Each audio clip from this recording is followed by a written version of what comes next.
What's going on, fellas? My name is Wes Neely, and I want to welcome you to the Stoic Lounge, a place where men can be men, talk about men things, tell our story, and be stoic at the same time. Today, we have an interesting guest. Got himself into a little trouble when he was in his late teens and found himself in Mexico in the Mexican prison for a year. So without further ado, I want to introduce my brother here, Anthony. Thanks for coming out and giving me a little time out of your 24, and right now what I want you to do is just tell your story, and talk to the audience, talk to the fellas out here, and tell them how you went from being a young guy who was cutting up to getting yourself into some trouble and then learning from those mistakes and then making that transition into becoming the family man that you are now. So, go ahead. All right. Well, I was born in Los Angeles. Okay. And moved out to San Diego in 1986, San Ysidro to be specific. Mm-hmm. I was in fourth grade at that time, went to a local elementary school, Smythe Elementary. Yeah. And later went to San Ysidro Middle School and then Montgomery High School after that. And spent a couple of years there and then finished, I guess you could say finished school at Palomar High School in Chula Vista. Okay. So all this time within that gap, 18 years old. And yeah, that's pretty much where the Mexico story begins. Now, for those who don't know, San Ysidro is like one of those last cities in San Diego before you get to Tijuana, Mexico. Exactly. So we're like right on the border. Like we can literally see all of Mexico from where we lived at and everything. And then going into Palomar High School, you said it's pretty much a continuation school. So you didn't finish high school. Didn't finish high school. Yeah, so you went to a continuation school. So what was like your first introduction over into Mexico? When did you start going over there and dabbling into the lifestyle that you eventually started getting into? All right, so the first time I went to Mexico, I was about 12 years old. Okay. And I went with a neighbor of mine who was involved in drug trafficking. So at that time I didn't know. So I went over to Mexico with him, just thinking that we were just going on a trip to Mexico. And we got to a house, not sure where we're at in Tijuana. And I remember walking in this house and we got escorted in this bedroom. Okay. And the guy that took us to the bedroom opened up a closet door. And I just remember seeing just bricks of marijuana just stacked up, kilos. Wow. Yeah. Can't recall how many bricks there were. Could have been maybe about 150 to about 200 kilos of marijuana just stacked up. Yeah. And didn't really understand what was being said. Didn't speak Spanish. So, and I'm not quite sure what happened after that. And the reason why I say that is because now looking back at it, more than likely we took some of that weed across the border. Okay. I'm 12 years old. I didn't know what was going on. Yeah. So yeah, but that was my first introduction, if you will, to the life of crime, so to speak. So from the time you guys left Mexico, the very first time that you saw that marijuana, you really didn't know what was going on. Did you still continue having encounters with this guy after that? Not him in particular. That was my first and only time going to Mexico with him. But I did do, well, I don't want to say business, but I hung up with his younger brother a lot. Okay. So we growing up, we did a lot of things. But as far as me going to Mexico with that particular person at that time, no, that was a one-time thing. Okay. So when you guys were hanging out, you guys were probably doing a little low scale stuff here and there. You guys are still both young, around the same age, 12, 13, 14 years old at the time and stuff like that, right? Okay. So what were some of your other experiences growing up in Cedro? I mean, because we've had our encounters out there, being that it's a heavily Mexican populated area, and being black out there sometimes came with its drawbacks, so to say. We didn't stay in one of those communities in San Diego, like Southeast San Diego, where it was primarily African American. We were in San Ysidro, so we were like that very small sprinkle of dust out there. And sometimes, like I said, it came with some consequences at times. Did you ever experience anything like that? In my teenage years, yeah. And the majority of that, the reason for that is because a lot of that stuff was gang related. Yeah. All right. Growing up in San Ysidro as a black person, it did have its disadvantages, right?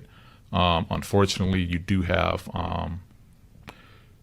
I don't want to say a lot, because I really don't want to throw an entire race of people under the bus or anything like that. That's not what I'm trying to say. That's not where I'm getting at.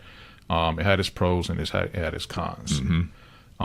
The trouble, the issues that we had growing up, those were strictly gang related. Yeah. From the people who we were hanging around with and the things that we decided to do against local gang members that were in that South Bay area. Yeah. Yeah. Right. So, as well as I do, we had a lot of friends, a lot of love came out of that community too, that neighborhood too. But we did have a lot of run-ins with the essays out there. Yeah. Yeah.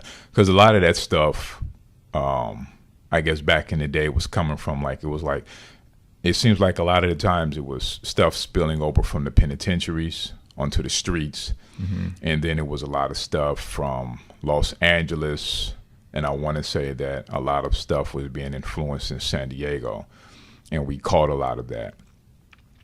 I mean, and it sucked. But like you were saying, it wasn't like we weren't experiencing this with every Mexican or anything like that. It was like a gang thing. And it was like, okay, we only had issues with this particular group here or this particular group here. But other than that, like you were saying, we still had a lot of friends, still had a lot of even family members. We had family members who married into Mexican families and stuff like that. So, yeah, we're not saying that, okay, it was strictly all around racism, but we did experience that. No doubt. We were hated sometimes because of the color of our skin, and we experienced a lot of that. So give us a glimpse into when you actually started, when you got older and you started doing things to where you started going back and started dabbling into that criminal life, which led you into going into Mexico and getting into that trouble. Well, I used to get myself involved in a lot of things, breaking into cars, breaking into homes. My younger brother, who ended up joining a gang out there in the South Bay, that's when a lot of the gang-related activity came into play, as far as gang fights, shootouts, stuff like that with the essays. That's when a lot of that stuff came into play. But from an early teen, I would probably say about 15 years old, that's when I really started committing crimes. Okay. Like I said, breaking into cars, breaking into homes, and things like that. Okay. Sold weed when I went to Montgomery, and because of the fact that I grew up in San Ysidro, I had connections. Okay. So with these connections came weed at that time at a very low price. Yeah. Yeah. I used to get a pound of weed for about $100 because I had connections like that. Yeah. And I would in turn sell weed to high school people I went to high school with, and hooked them up with certain people that I knew. So I'll probably say about 15 years old, that's when I really started to get kind of heavy into commit crime, so to speak. Okay. All right. So at 15 years old, you're starting to dabble more into the drugs and stuff like that. So once you started dabbling into the drugs, you're doing small petty crimes and stuff like that, I'm sure I know you found yourself in juvenile hall for a short period of time, right? You experienced that? Yeah. So once you had that small stay in juvenile hall, once you got out of there, what led up to the situation in Mexico? So I have a cousin that had called me, all right, and asked me if I knew anybody who had a chop shop. And where was your cousin from? He was from Compton. Okay, so he stayed in Compton. Got it. Yeah. So I told him, give me a minute. Let me make a phone call, call one of my friends, and see if he knew anybody. Yeah. So I called a friend who lived down the street from the house, and sure enough, he told me that he knew somebody in Mexico that had a chop shop. Yeah. So I called my cousin back and told him that we have a connection across the border. So he said give him about 3 hours, and he and his younger brother and a couple of their friends were going to bring the cars down. Okay. So about 3 hours later, they showed up with 3 vehicles. We all met up at my house in San Ysidro. Now these 3 vehicles, all stolen vehicles? All 3 of stolen. them? Okay. Yeah, all stolen vehicles. Yeah. So we all met up, and we made our way to Tijuana. So when we got there, my friend Bebel had called the guy that we were supposed to meet up with. So he met us. He met up with them, and when he came through, he took a look at the cars, and he ended up liking them.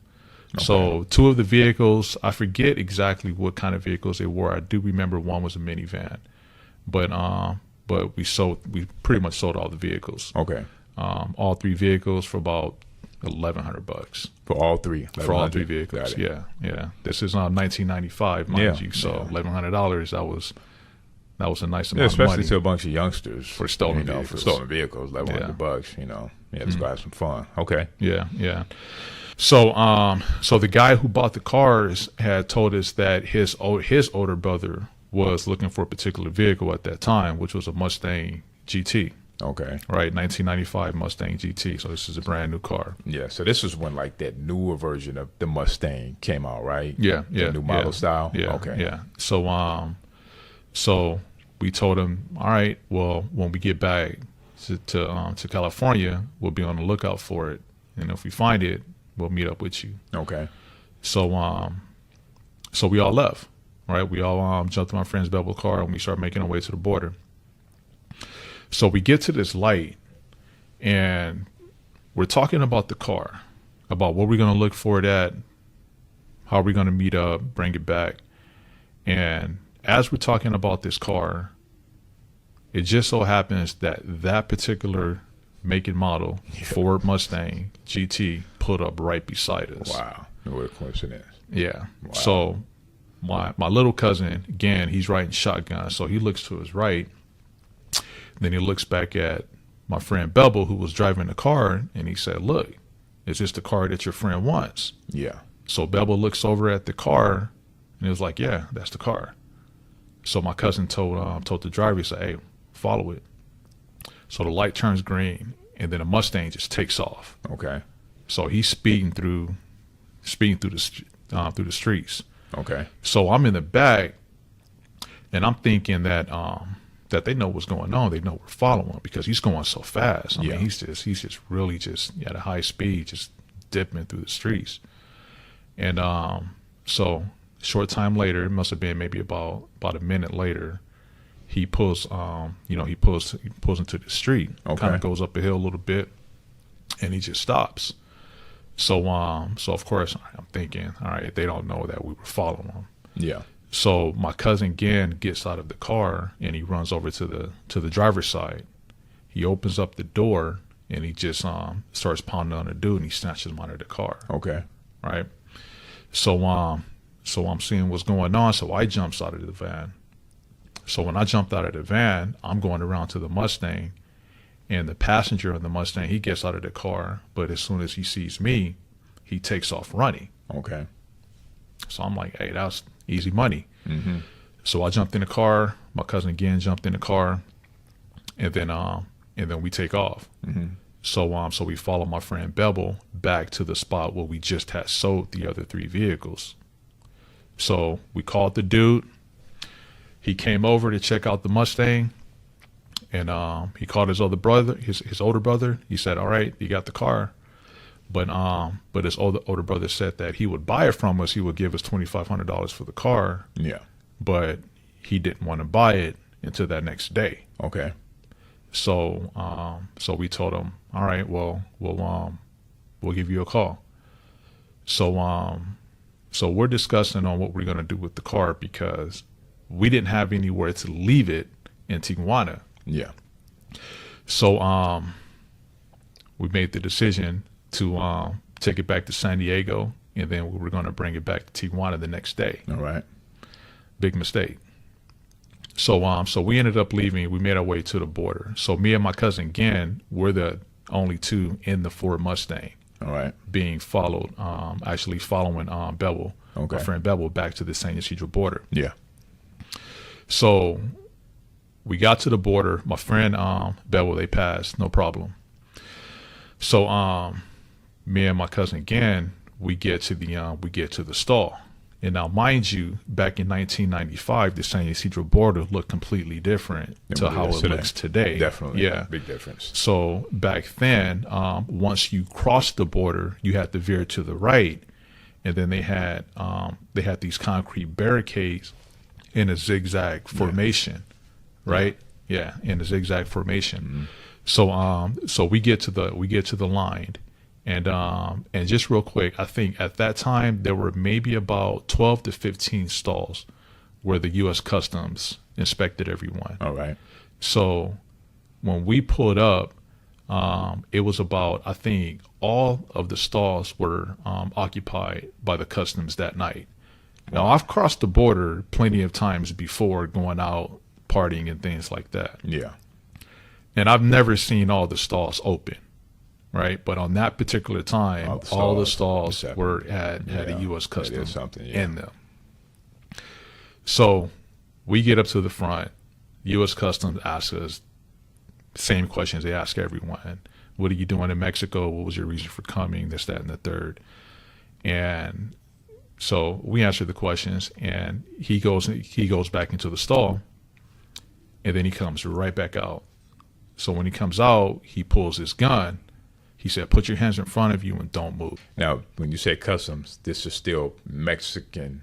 No, this is the United States. This is the United States. Okay. This is U.S. This is at the San Ysidro border. So he tells us to put our hands in front of us and don't move. And we did just that. So my hands are on the dashboard. My cousin's hands on the steering wheel. The car is still running. So I look up and I see about 8 or 9 U.S. Customs running out of their building, all of them with their hand on their pistol. Okay. Right.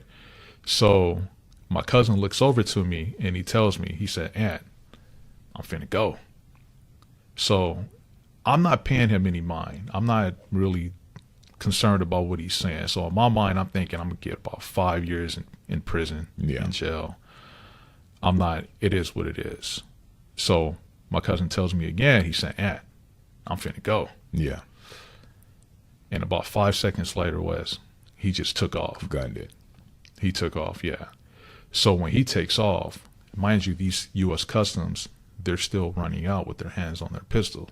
Okay. And I don't know what the procedure is now, but back then, if you run, they shoot, no matter what. They're just going to shoot.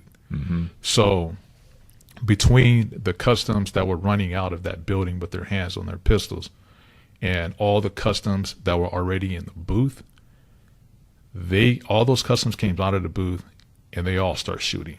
Yeah. So now we're taking fire from all angles. Okay. So I look to my right and I see all those customs and it look like slow motion.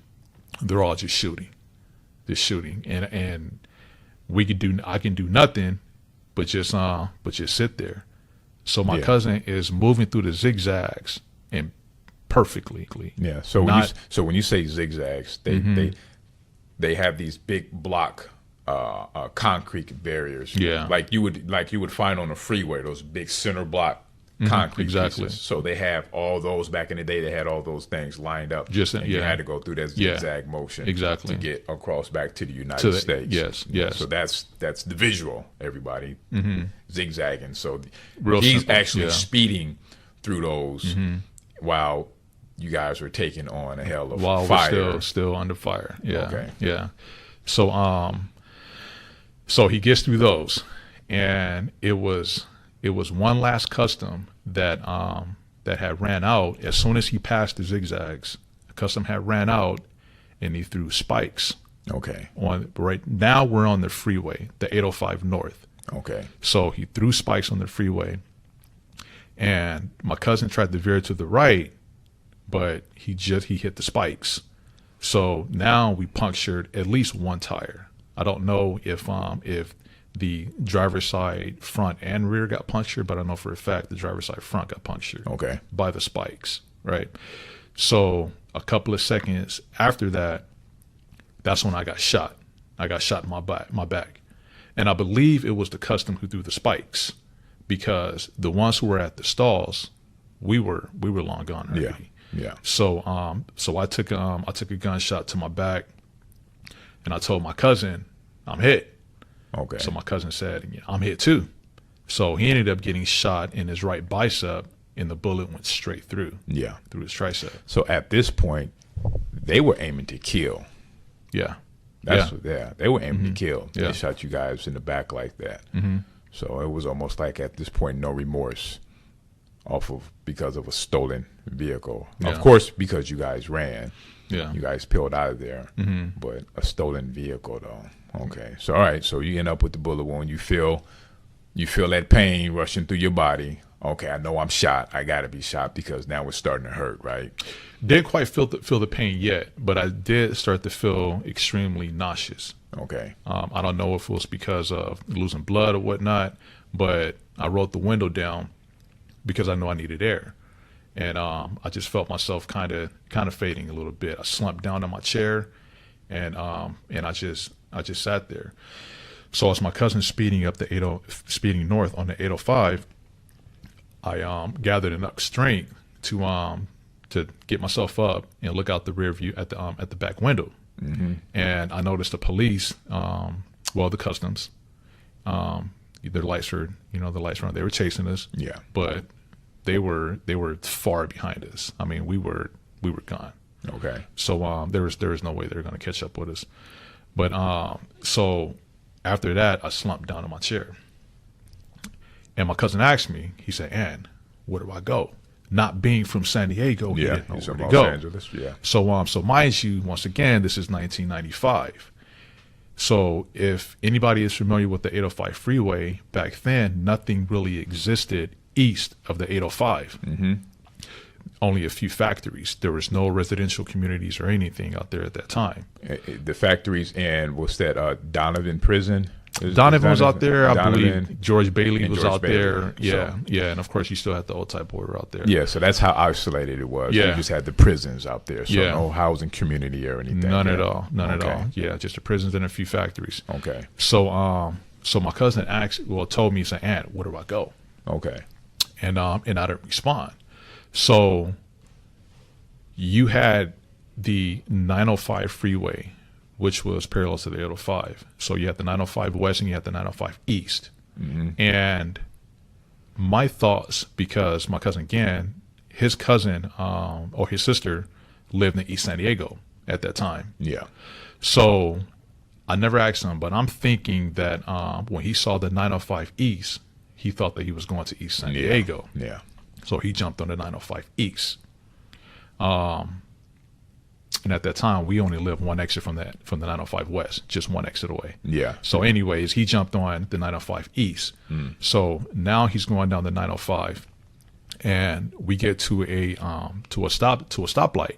Okay. And on the right, it was a border patrol agent, and on the left, it was just a pedestrian. Okay. And I don't know why to this day, but my cousin ended up crashing right between those two cars.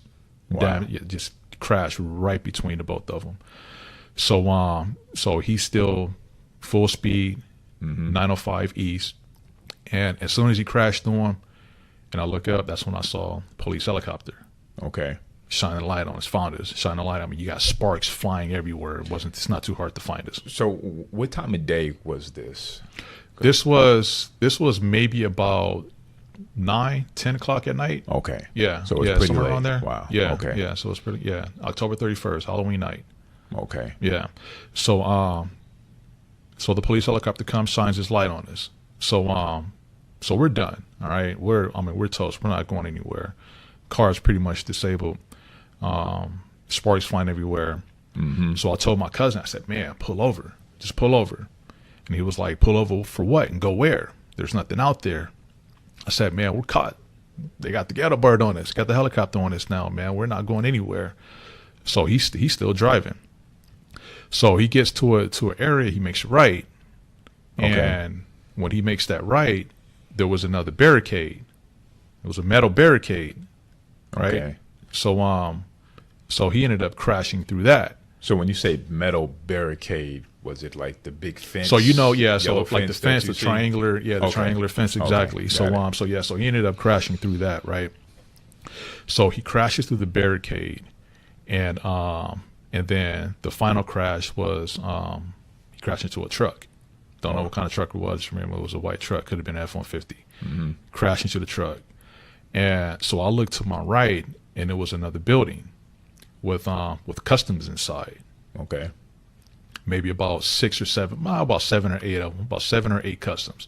So I'm looking right at them. So when we crashed, they all jump up and they looked out the window, wondering what the hell was going on. Yeah, I'm sure. Yeah, that was just bad. So they all run outside, and my cousin he jumps out of the car, and he starts to run. Okay. So all these customs who are running outside, they start shooting at my cousin. So after this barricade, the customs are these Mexican customs officers now? These or are is Mexican customs. it- Okay, so you're back in Mexico So now. we pretty much, from the 805, from the San Street border to the 805 north to the 905 east, down to the Otay border. So back so you into guys right Mexico. back into Mexico. Back into Mexico. Okay. We made a huge U-turn.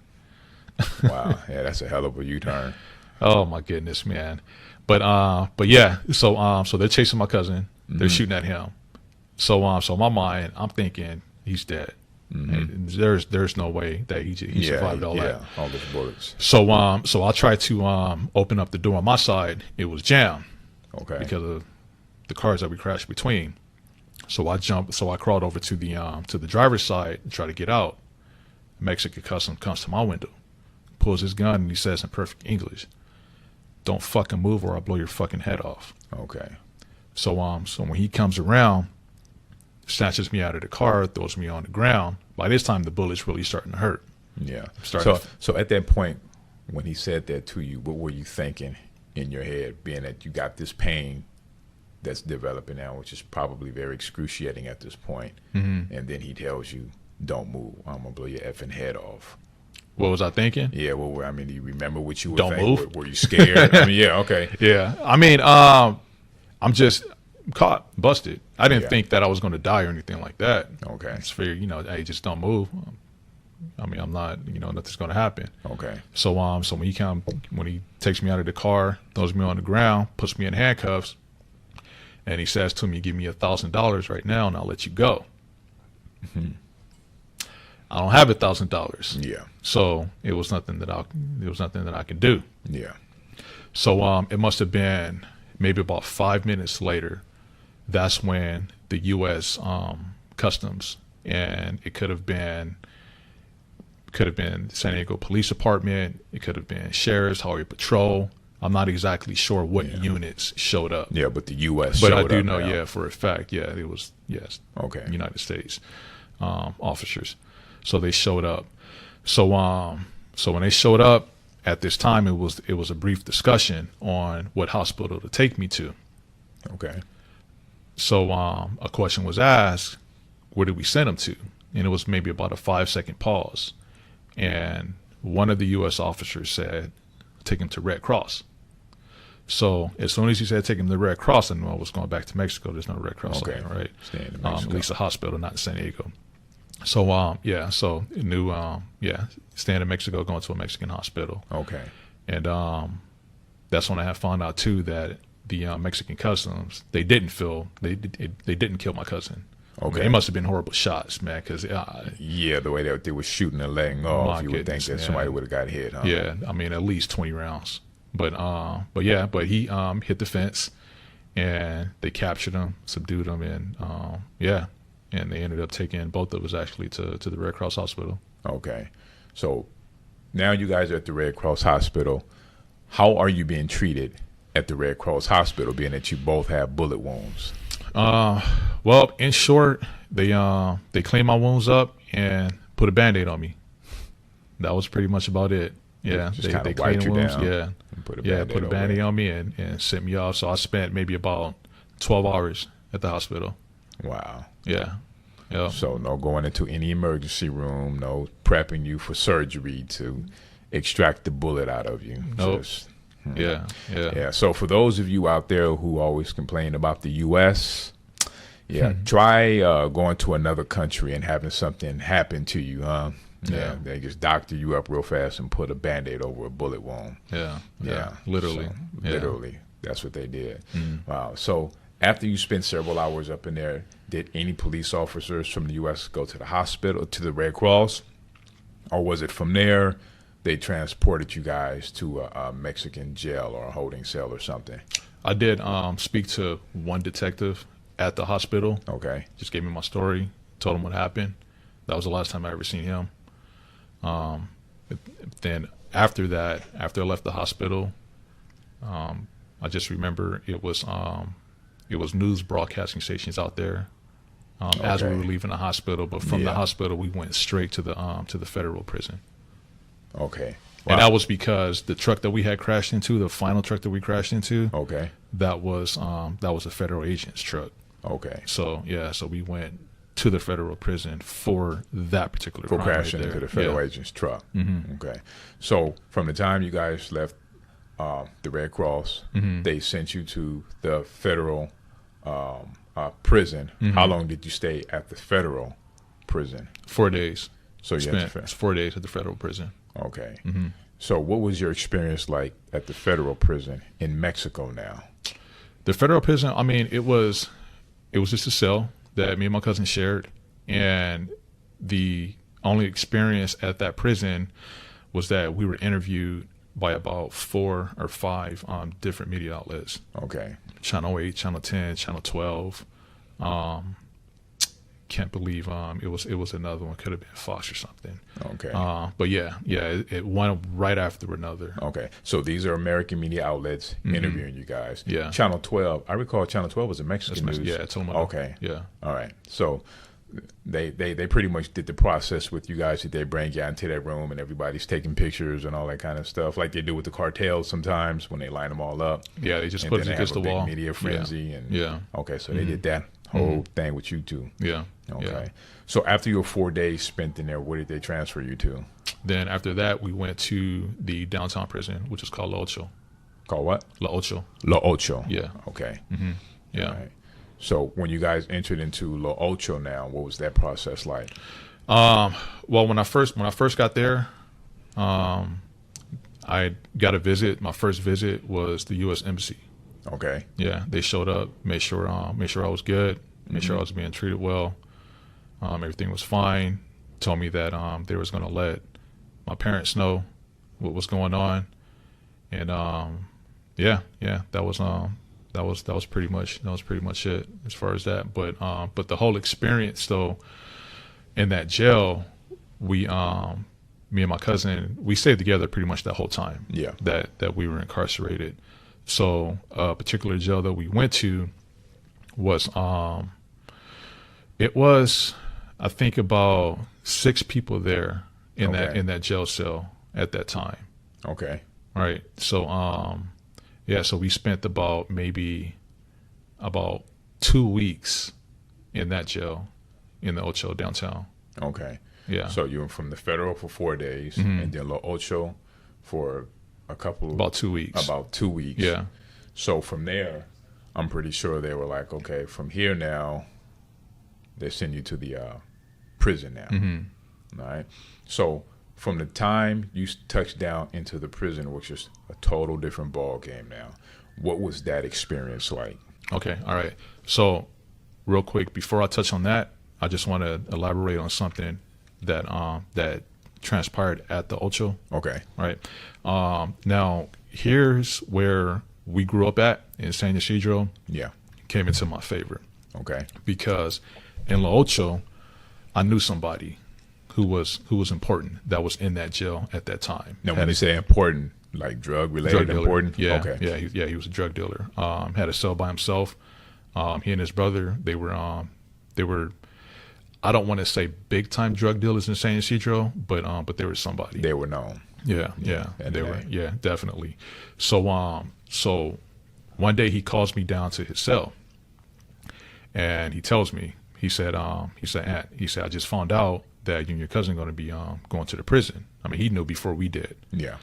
So he said, look, man, he said, you may not want to hear this, but he said, when you get to the prison, he said, if anybody asks you for anything, just give it to them. Okay. Right?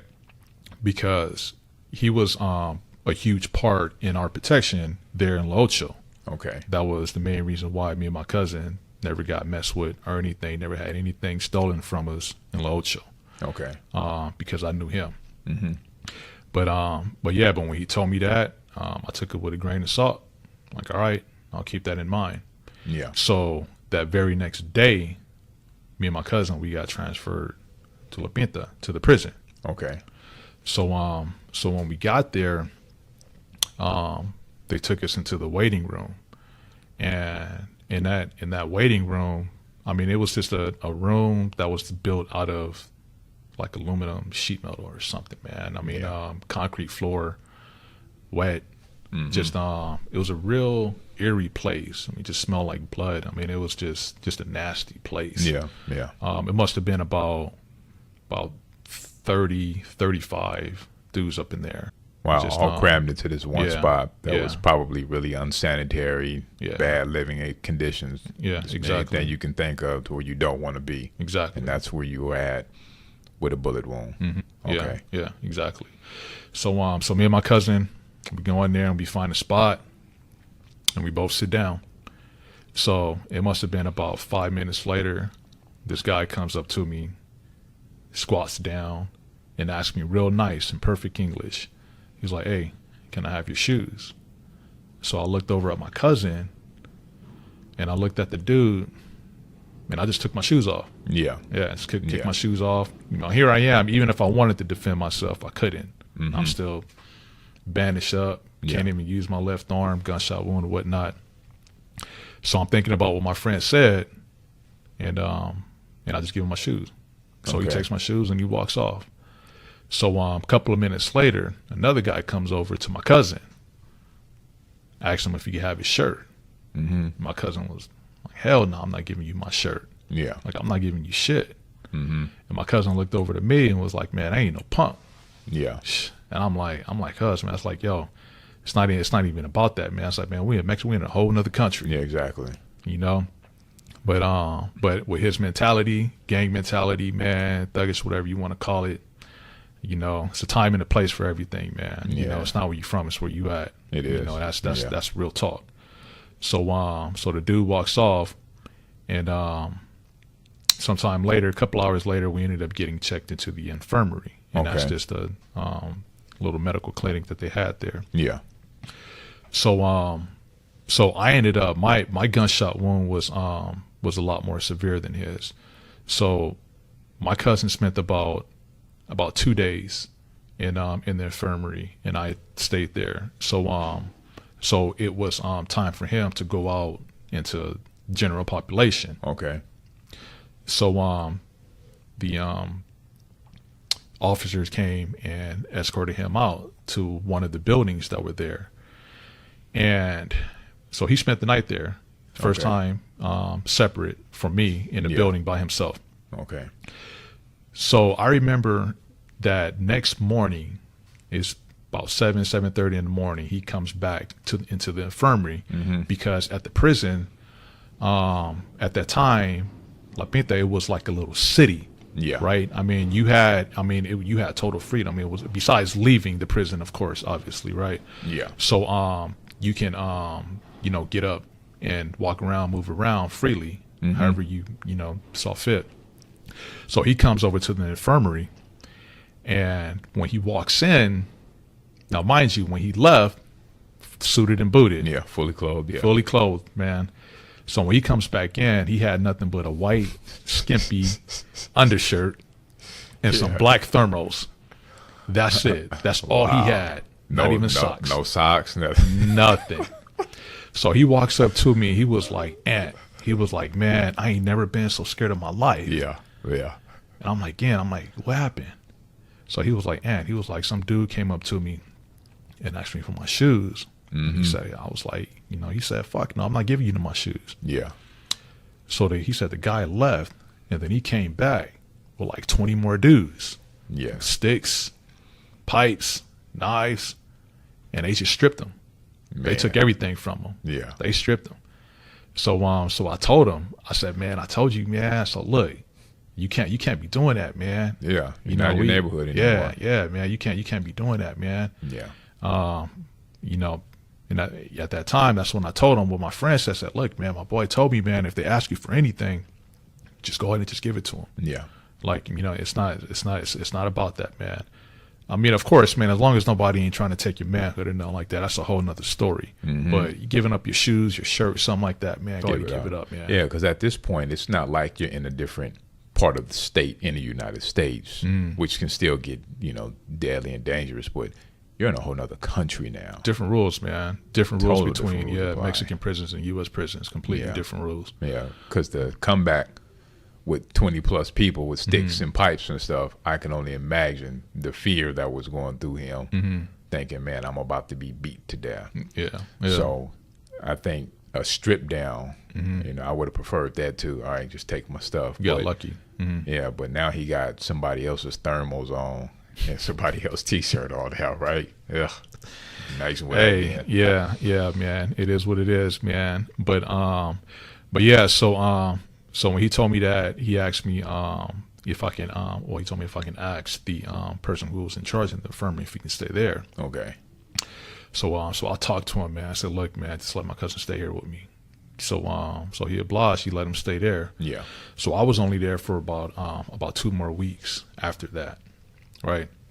So when it came time for me to leave, I remember, man, I had this dream, right? And and in this dream, I just recall it was just something telling me, man, that everything was going to be all right, right? That everything was like I'd heard that vividly. Yeah. And as soon as I woke up, the guards busted the door. There was about 5 guards, and they're all heavily armed. They were all heavily armed at that time. Yeah. AK-47s, AKAs, Tech 9s. Not like out here, they might come through with a baton or something if you're tripping, or something like that. Wardens out here can't even have. I believe they can't even have. Yeah, they can't even have. No weapons. Have yeah, exactly. No correctional officers. Yeah, like I said, I mean, it was definitely a city, a rough city at that time. The jail's completely different now. Down was more like a traditional U.S. jail. Okay. But yeah, it was a completely different setup layout back then. But anyhow, and I'll elaborate on that more later too. Yeah. So the guards, they told the person who was in charge of the infirmary, hey, is he good to go? So, person who was in charge of the infirmary pretty much told the guards, like, yeah, he's good. He's healthy enough to, to be out there. So they took me and my cousin out, to the general population. And at that time you had 4 buildings. Now in these 4 buildings, they were, about 5 stories high, and they were just all cell blocks. Okay. Right. So besides the buildings, now you had what was called caracas. Okay. Right. So the caracas, they were just basically homes that you can either buy or that you can rent out. Right. Okay. So now when you say buy, talking about like you completely owned them, or it was like while you were in prison, you buy and that's yours while you're in prison? You can buy them and own them, because even when you left the prison, you could either sell it or you can rent it out. Wow. Okay. Yeah. So they all range in size. Okay. Some as small enough just for you just to crawl in and maybe just sit up, and you had some maybe about 100 square feet, a little bit, maybe 200 square feet. I mean, so it's still like a jail cell type of environment size. No, right. just imagine just a city, because between like these caracas that you can buy, I've even seen some fully decked out with kitchen cabinets, refrigerators, stoves, okay, bedroom sets, complete bathrooms. Okay. They ranged in size. Yeah. Of course, obviously, the more money you had, the more lavish you would be able to live. Okay.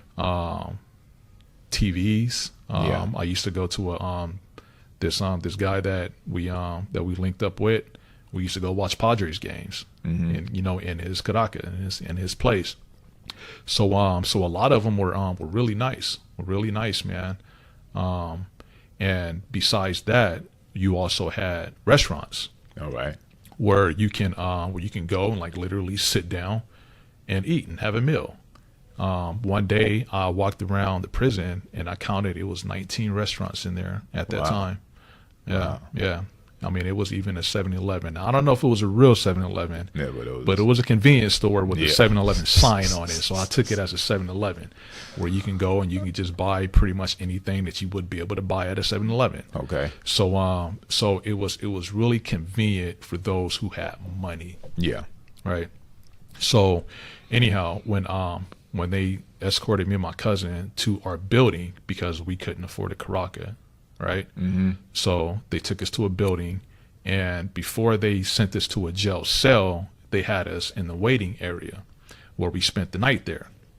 So in this waiting area was just a straight concrete bed that we slept on. Yeah. Right. So we spent the night there. Now, that morning, I woke up to gunfire. And when I heard the gunfire, and it was loud, it was really loud. I mean, those assault rifles are pretty loud. So I walked over to the window, and I saw there was, from the infirmary, there was a long alleyway that led to 3 of the buildings. Right? Okay. So when I looked out the window, I saw a guard running down the alleyway, chasing an inmate, firing at him at the same time, like shooting at him. Okay. And that's when everything sunk in. I walked back to my bed and I sat down. And I just told myself, man, like, what the hell did I just get myself into? Yeah, reality check. That's when the reality of that prison really sunk in. And later on that day, that's when we got sent to our jail cell. Okay. And then we spent the next, I think, 5.5 months in that jail cell. Mm-hmm. So while you guys were in that particular jail cell, was it just you two, or were you guys in there with several other people? Nah, it was 5 other people. Yeah, it was 5 other people in that jail cell. Wow. So you guys are pretty much just crammed up in there then. Yeah. Straight drug addicts. Drug addicts. Heroin. And that's another thing, too, I forgot to mention. Now, the prison was, as you can tell, was extremely unique in itself. Mm-hmm. Not only did they have the Caracas and the restaurants and a 7-Eleven, but they also had any and every drug imaginable that was smuggled in. Yeah. So people were constantly using all types of drugs. Yeah. Yeah. So it was pretty rough. And not only did the guards carry weapons, guns, but inmates carry guns as well. Because I remember you telling me at one time that sometimes the inmates were posed as guards. I don't know if it was for a certain work assignment or something like that, or was that the case? Because I remember one time when I went to visit you, there was an inmate. You was telling me that the inmate just put on a security uniform, because I think I had seen him come out of a cell. Then he put on like a security guard uniform. You know, if I recall correctly. Yeah, you got me right there, man. Yeah, I do not. Yeah, I think, because I remember seeing a guy come out of a cell, then he put on a security guard uniform, and he was acting as like a security guard. But then I remember one time, too, I saw a little girl, like she could have been no older than 4 years old, walking down that same area. Yeah. And I was asking you about that, and I think that's when you were telling me that they have families that live in there also. Yeah. And that was one of the things about the prison. You were able to keep your family there for about 2 weeks. Wow. Yeah. About 2 weeks. For up to 2 weeks. So, yeah, you had kids, you had people's wives, and their sons, their daughters, and things like that. And we're still talking about a real dangerous prison where killings are going on, stabbings are going on, any and everything you can think imaginable going on. Drugs, like you were saying, being smuggled up in there. And here it is. You can still have your family up in here and have a little girl walking down the aisle where the inmates and stuff were at. Yeah. Yeah. So with all of that going on, I know it's just kind of blowing your mind. Like, this is the prison and this is how it operates out here. Mm-hmm. Now, I remember you telling the story too about one of the a head guy who was in charge of the jail facility, how he had an execution or something. Explain that. What's going on? All right. So about 2 weeks before me and my cousin actually got transferred to the prison, there was a head honcho that ran that prison. Okay. So the prison structure at that time, how it worked was that you had your leader of your prison, the main guy, right? And then below him, the three out of the four buildings. I say 3 out of the 4 because one of the buildings was actually used as a school, right? So 3 of the buildings, that's where inmates lived at. So you had your leader of the building, then your leader of the cell block, which was the actual block where all the cells are at. Yeah. And then you had your leader of the cell. But the leader of the prison pretty much controlled the prison. So I don't know who it was. Okay. But a couple of weeks before me and my cousin arrived, he had the director, the official director, he had his head chopped off. And from what I was told, when they cut his head off, inmates were playing soccer with his head, with the director's head. Wow. Yeah. Wow. Yeah. So it was probably some execution stuff, of course. But we really don't know why he was executed. It was just a hit put out on him. You know, he more than likely got caught up in the cartel's business. Yeah. And yeah, I don't know what happened, but you know, a lot of times those Officials. police chiefs and those officials, they get caught up in that stuff. No, you hear about it all the time. I mean, you see the TV shows now, and you see how they get caught up in it and everything. So yeah, that was some real stuff there. So now you're in there for months, right? So how are you getting your food and stuff? How was the food there? How was the visitations and stuff working? What's going on with that? Yeah. All right. So the prison did provide meals. A meal. They provided bread and coffee in the morning, which you can get about 9 o'clock in the morning, and then they provided one meal a day in the evening, around 5 o'clock in the evening, and that was usually chicken mole and rice. Okay. Yeah, that was pretty much like the main, like the only meal you were able to get. We would have beans as well, but usually it was just 2 sides with the meal. Okay. But how me and my cousin got by, my mom, okay, and his mom would bring us canned goods. Okay. So we pretty much lived off of canned goods for about the good portion of the time that we were there. Yeah, straight canned goods. Yeah. Just like noodle packages and stuff like that. Not and even noodle. Yeah. Not even noodle packages, just straight out of the can. Yeah. Hormel chili and stuff like that. Yeah. Chicken noodle soup and everything. So that was pretty much how you guys were getting the bulk of your food up in there. So when you were getting your bulk of the food that way, did you ever have to worry about inmates taking your food or anything? Because you guys were like the select few that had food that was brought in. Yeah, we didn't have to work. Well, the inmates, there were anything could have been a risk, right? The people who we were sharing a cell with, we didn't have to worry about them taking anything. Okay. But you know, we would hook them up with something every now and then. I mean, these dudes, man, they poor, they don't have anything. So me and my cousin will hook him up every now and then. But it was one particular incident where when my dad showed up and along with my cousin to bring us food. Yeah. And as they were walking down that alleyway that I described, yeah, it was one guy in particular that that took my cousin's hat. Okay. Right. And I believe it was either that same individual or another individual that that ended up reaching in the bag of food that my dad was carrying and started to take some food. And so what he did, he created what they call a tumbler, right? So when he started taking the food, other people kind of piled in and just started taking whatever they stuff. could. Wow. Yeah. Okay. But my dad ended up getting away at least with something, Mm-hmm. right? So when he came to the cell block, to our cell, he told us what happened. And that was pretty much the last time that he had paid me a visit. Yeah, he didn't show up Didn't wanna again come back after anymore. after that, man. And I mean, rightfully so, man. I mean, I could respect that, man. But when he had left, later on that day, we got a visit from the leader of that building. Okay. Yeah. Excuse me, of that building.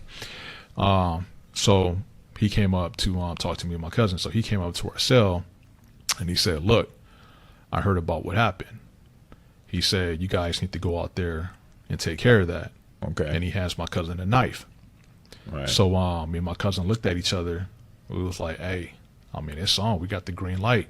Mm-hmm. Now, because I'm going to back up for a minute, because my friend from La Ocho, Yeah. not only did he said, if somebody asks you for something, just give it up, Mm-hmm. but he also said, if you guys get in a fight with anybody at that prison, make sure you let them win.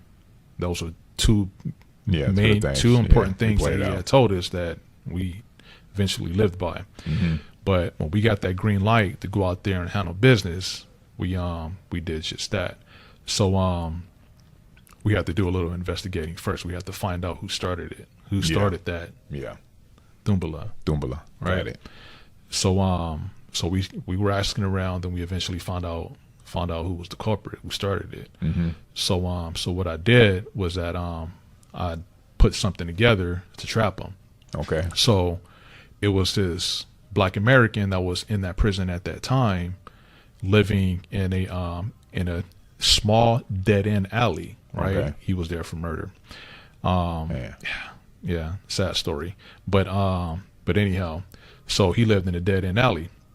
So the plan that I came up with was to tell the guy who started everything that this Black American had a job for him, that he wanted to send him to the front of the building and pick up some food for him. Okay. And to bring it back to him. Yeah.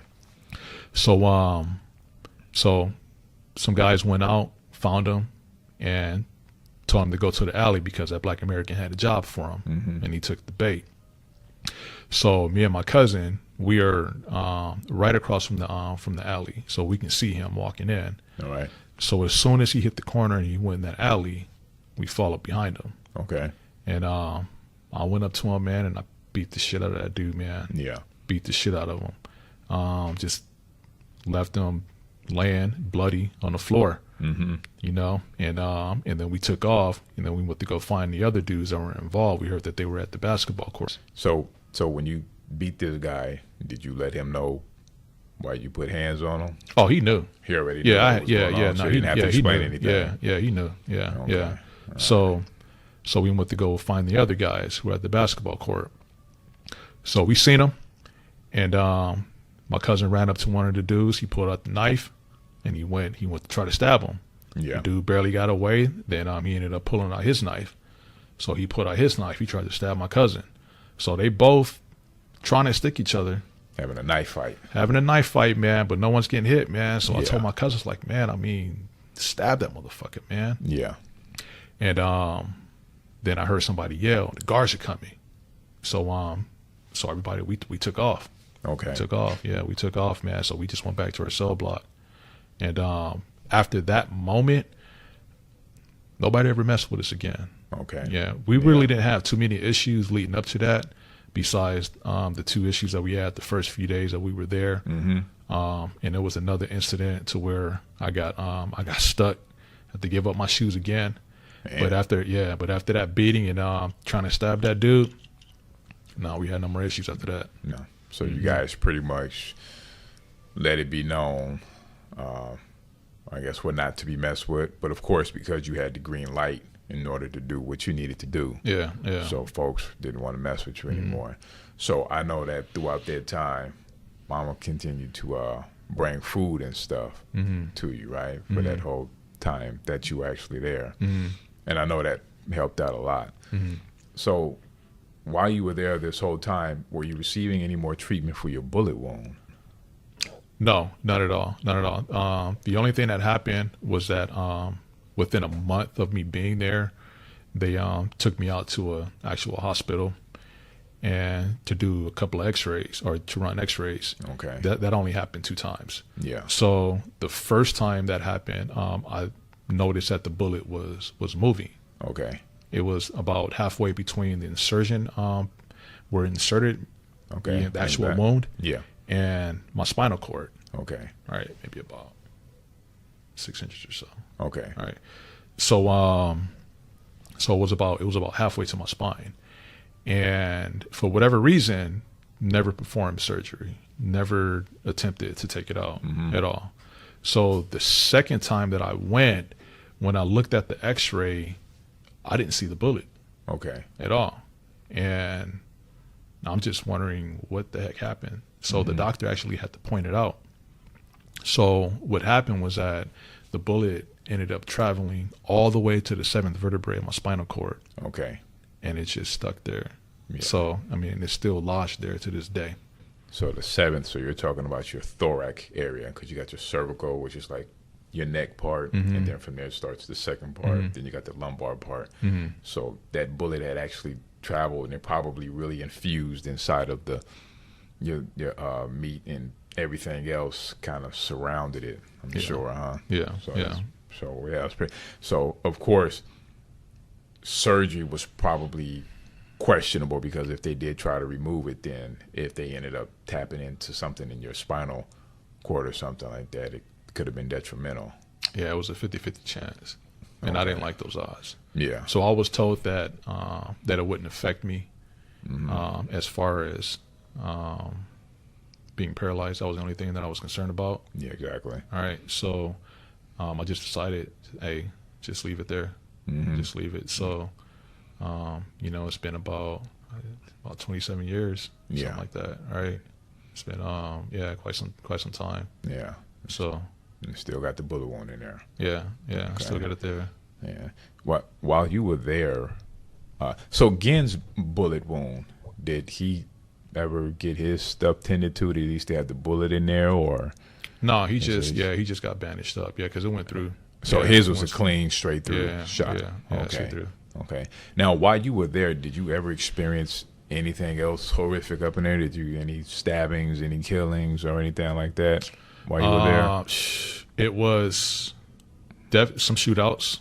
Witness a few shootouts. Now, when you say shootouts, are we talking about inmate, or are we talking these about? These were inmate. The guard on inmate, it was only that one Okay. that I witnessed. Okay. But from the time that I was there, the whole year that I was there, about 3 inmates got shot by other inmates. By other inmates. Yeah, stabbings. It seemed like that was every other week. Somebody was getting stabbed. Somebody was getting stabbed, huh? Yeah. Any killings or deaths from those stabbings or anything like that? Yeah. About 3. I recall 3 deaths within those stabbings. Wow. Yeah. So was it one of those things where you saw the body? Was the bodies laid out on the field or anything like that, or you just heard about it? The last one I did. That was my first time seeing the dead body. Yeah. So some dude just got stabbed as me and my cousin, we were walking out of our building, Yeah. and the dude was just laying there. Laying there dead. Yeah, or passing away like at that time. So in prison, man, you mind your own business, man. Yeah, you mind your own business. Pretty much keep it pushing. Kind of like when you see out stuff out in the street with cartels, it's like, Hey, don't pay no attention to it. Just keep doing what you need to do. Better. You Yeah. get caught up in that. Wow. So that's real interesting. So now you guys are in there going on a year. So now that you're in there a year, what is the process that's going on in your head about, okay, are you guys going to be released? What's going on with that part of it, with the politics of it? You know what? It's it was tough because we really never got a definitive answer on how much time we were going to get. I would often hear 10 years. Okay. That's what I was hearing the most, that we were going to be serving 10 years. Okay. And I just know that mom was fighting that case. I mean, she stayed in contact with that lawyer. She was fighting that case. Okay. And yeah, we just got fortunate Yeah. that we served just under a year in that prison. Okay. Now, I do know that there was some money that was given to some people. So that probably helped out. Oh yeah. So, that whole saying, money talks, BS walks. But y'all never went through that regular judicial system process where, okay, you go before a judge and everything like that. No. Nothing. It No, was just no. We you in literally, there. yeah, no. We the only thing that we would do was go to the front of the prison and just get updates. Okay. Because everything that had to do with pertaining to our case, between the lawyers and the judges and things like that, that was strictly my mom. Okay. Wow. All right. So not your regular normal processing taking place, or in a different country. You guys there for about a good year now. What's going on now leading up to you two getting out of jail now? All right. So this was right before we leave. I get a letter, and on that letter, well, it was pretty much like a release form for me to get out. Okay. But one I guess mistake on this letter was that it had my first name and it had my cousin's last name. Okay. So when I showed my cousin this release letter, he was like, hey, it got your first name and it got my last name. Let's try to see if we can both get out. Because I knew it was just for me. But I'm thinking, man, look, man, let's try it, because I'm not going to leave my cousin there by himself. Yeah. So I'm like, hey, let's try it, man, see if it'll work. So we took that letter, we both went, and they wasn't buying it. Yeah. They wasn't buying it, man. It was like, yeah. So I pretty much bought myself, man, like almost another 2 months because of that. Okay. Yeah, because of that. Well, so because they messed up on your paperwork, you both tried to get out. You ended up doing another 2 months because you tried to get out with him. Yeah, and I think because even though it was a typo, I think they knew it was it was fraudulent on my and his part. We're both trying to get out, and that letter was supposed to be for me.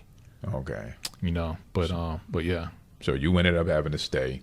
He was staying anyway because he was going to stay anyway because he was the driver, and yeah. Okay. So now okay, you got a letter or something saying that you're going to get out now. So when you got that letter saying that you're going to get out now, what was that day like, or that week like? I mean, it was bittersweet. Excited to leave because you're finally getting up out of there. You're not going to be facing 10 years. Okay. I've seen Americans in that prison getting far more time for far less. Yeah. Than what we did. I mean, because ours was pretty severe. I mean, it was a carjacking. So I mean, I felt blessed and relieved to be getting up out of there, but knowing that my cousin was there. But this time around, my cousin knew that he was going to be getting out the following week. Okay. So he was like, Aunt, hey, just go, man. It's like, it's good. I'll be out next week. Yeah. So I went to that front of that building by myself, man, and I was gone. I was out. Yeah. So finally out after spending all that time up in there. Yeah. And now it's just a matter of when is Gian going to get out, huh? Yeah. I mean, I knew he was going to get out as long as he stayed out of trouble. Yeah, stay out of trouble and stuff. So when you finally touched down, what did you do when you finally got home? Well, the first thing I did, man, I gave my sister a hug. Nobody knew I was getting out at that time. Nobody knew I was coming, so she was shocked to see me. Yeah. And I mean, it was just one of those times, man. Hey, you're just happy to be out, to be home. Yeah. Coming from juvenile hall or the county jail in San Diego is one thing, but coming from Mexico, man, that's a whole nother ball game. Yeah, that's a whole nother ball game. And it's so many things that happen in that prison that I didn't even touch on. Yeah. But to leave a place like that yeah, man. I mean, it was a blessing, Yeah, I'm sure that it was. In that short period of time. In that short period of 11.5 time. months, yeah. A whole lot of stuff going on. Yeah, because I remember when you touched down, I remember seeing you. Yeah, I had no idea you was getting out or anything, so I didn't know what was going on with it. Mm-hmm. And as much as I tried to get whatever info from Mama, sometimes she didn't even know what was going on. Mm-hmm. So, yeah, it was good to see you back, of course, Mm-hmm. after being gone so long. Mm-hmm.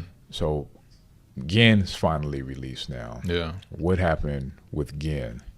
Yeah. All right. Well, when he got out, he came to the house. It was Gin and his older brother and one of their friends. They all came to the house.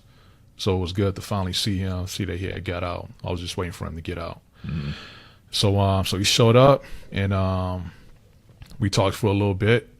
And, and unfortunately, that was the last time I talked to him. So when you say the last time you talked to him, what ended up happening to him? About a month after he had got out, and no one to this day, no one really knows what happened. Well, people know what happened, but things were just not said and told to the family. Yeah. So the story that I was told was that Gin was in a room with about 3 of his friends, Mm-hmm. and he was it was a gun involved. So he was I don't know what he was doing with the gun. I don't know if he was trying to clean it, just messing around with it or what. But that gun ended up discharging, and he got shot in the head. Man. Mm-hmm. Yeah, he got shot in the head. So, but he didn't fully die. Mm-hmm. He was just left in a vegetable state for quite some time. And that was probably 96, 97? 96 at this time. 96. Yeah. Nah, this could have been, this could have been 97. This could have been 97, because we got out, October, 96. So it's a few months later, so this was 97. 97 now. Mm-hmm. Yeah, so when that happened, he was left in a vegetable state. Mm-hmm. And that's a trip to even think about that, because here it is, 2 separate times he had been through a hell of bullets. Mm-hmm. Between the time you guys did the carjacking, he got shot in the arm, of course, and then the other time when you guys crashed at the border part, he got shot at again. Mm-hmm. And now here it is, he's in this room with a couple of people, and a gun goes off, or somebody else did it, but he gets shot in the head. So after all that, a bullet still finally ended up being his demise. Now, he was in a vegetable state for years. Yeah. His mom kept him around for years, up until probably a couple years ago, huh? I'm thinking no more than a few years ago. You know what, man, Wes? I think it could have been around 2013, 14. Okay. Somewhere around there. Yeah. Yeah. I'm thinking it's around like that time. Yeah. So, from like 97. Yeah. Okay. Yeah. To that time, you're talking about like 14, 15 years, man. Yeah, being in that state. Yeah, that's something else. Yeah. Wow. Okay, yeah. So now what are you doing with yourself now? Because from that time, then of course you had a son, who's doing real well in life right now. So during that time, was there a point in your life where you changed and you said, listen, I can no longer keep doing all this stuff that I've been doing. I got to start doing something different now. Yeah, well, when I got out of prison, after I had that brief relaxation of enjoying being out, slowly started to dabble back into the same mess, not breaking into homes, stealing cars or anything like that, but there was still a lot of gang activity that was going on. Yeah. So I found myself still involved in some things, primarily because of my little brother, protecting him and things like that. Still getting in fights, shootouts and stuff, man. It got to a point to where I had to leave San Ysidro. I had a lot of friends in San Ysidro, but I had a lot of enemies too. So I met my wife in Chula Vista. Yeah. And we ended up having a son, and we moved to El Cajon. Okay. And that's where we spent the majority of our life, to this point. Yeah. Okay. All right, yeah, that's good, man. So now you got a son. You got a nice family. You've been successful here and there in business. I know you dabbled into things here and there. Trying to really get something really established. But hey, you made out. I mean, you got a nice house now. Nice car and everything, and everything seemed to work out for you. I know personally everything that you've been through, and I can honestly say that I've seen you go from this dude is messing up like bad, you know what I'm saying, to all right, it looked like he's starting to do better, but it's kind of iffy here and there, to like, damn, you wouldn't know that was you several years ago. Looking at you today right now, nobody could tell, like, no, that obviously you wasn't doing nothing bad like that, but it's like, yeah, that was my character. So what would you say to anybody out there now that's young, or maybe even that's older like us, mid-40s, that might be going through something and they need some kind of positive something to kind of get them going, or to make sure that they don't go in that same direction you went in, because you're like one of the fortunate ones to get out of it. Most folks don't go through what you went through and survive it. What would you say to that younger person, and what would you say to that person that's probably your age right now? Man, I would probably say, first off, if you have anybody in your life right now that's trying to help you out, and lead you down a right path, whatever that may be, take heed to the advice. First and foremost, just listen. I know a lot of times people could just get caught up in doing what they want to do. If it's something bad, whether it be just committing crime, doing drugs, alcoholism, or what have you, try to seek help, man, the best way you can. Just listening to good advice is a very first thing that you get. It's the first step. Second step is just take responsibility for your own actions. Here in this country, we're not forced to do anything. We're not forced to do nothing. We're not forced to do drugs. We're not forced to commit crimes. We're not forced to drink and things like that. Take responsibility for your own actions. If you don't take responsibility, and if you continue to blame other people, then you're not going to progress. You're just not. Take responsibility for your own actions. Definitely. And just decide to do good. Decide to do good. I didn't really decide to do good until I had my son. That's when it hit me. That's when I realized that I had to take responsibility for my own life and provide for him a good life, so he wouldn't have to grow up. First of all, in the area that I grew up in the environment, and doing the things that I did. I couldn't let that, as a father, I couldn't let that happen. So you have to be able to take responsibility, man, and you got to want to do good. In crime, it's not worth it. It's just not worth it, man. So just decide on what you want to do, what type of person you want to be. I used to tell my son all the time, there's enough bad people in the world. Just be good, do good. Always. And if you ever find yourself around certain friends who are doing certain things, separate yourself. Just separate yourself. And he's done that quite well. And I would just tell people, man, just separate yourself from the bullshit, man. Because you can easily get caught up. You could be with somebody that's committing a crime. And, find yourself, man, serving a life sentence. We've seen that happen to somebody we know. So just separate yourself, man, and just be willing to do good, man. It's what is fucked up. And we see it. It's already enough bad stuff going on, but it's definitely good advice. But I'm asking you one more question before we close this thing out.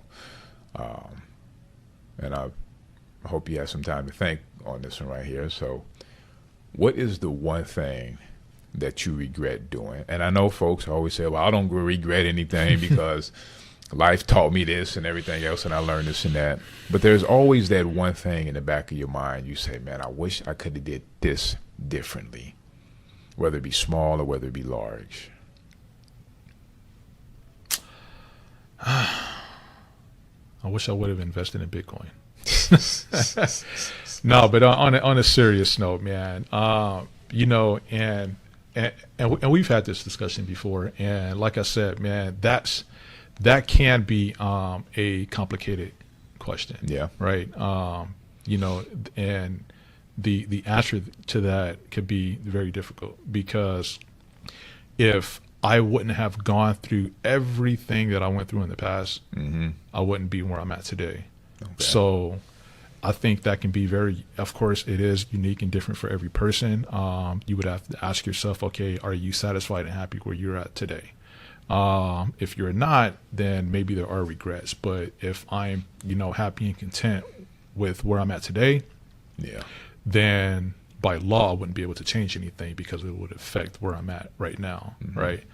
So, you know, there could be a ton of things that I wish I would have done in the past, or, you know, didn't have to do in the past. Yeah. Bad things that I did, never got caught for, I wish I wouldn't have done. Yeah. But to narrow it down to one thing, Yeah, just one thing. That's it. man, It could be anything. One thing. You know, hey, I wish I would have finished school, man. You know, that can be a regret. That can be something that plays with you. yeah. I mean, you know, I don't know, man. I don't think I have an answer for that. I mean, I really don't. One regret. It could be a multitude of regrets. Some things I better not say because my wife is watching, but Okay, well, leave that one alone. yeah. So it could be a multitude of things, Okay. man. But All right. Well, you know, we're I'll leave that for the next man. let's see who talks about a regret or something like that. Yeah. I might have to switch it up on folks or something like that and start asking something else. Yeah. Or something. But all right, other than that, man, I appreciate the time. I appreciate you no giving me doubt. some of your time out of your 24. You know, No good doubt. coming through.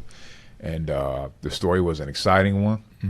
And I hope that anybody out there that might be going through something, pick something up from this podcast right here. And hopefully it changes something that goes on in their life and let you know, hey, you might be going through something right now. And you might be going through something bad right now. But, you know, there's always, like they say, that light at the other end. And you just got to keep going towards that and stay positive with it, you know, and you can get past some things, you know. So, all right. Hey, so to all the people out there listening, to all the people out there looking, thanks for sitting down, having a stoic conversation with us. And, you know, like I always say, keep your head on the swivel. Don't panic under pressure. Respect all. Hey, and continue being stoic. Talk to you next time. Peace.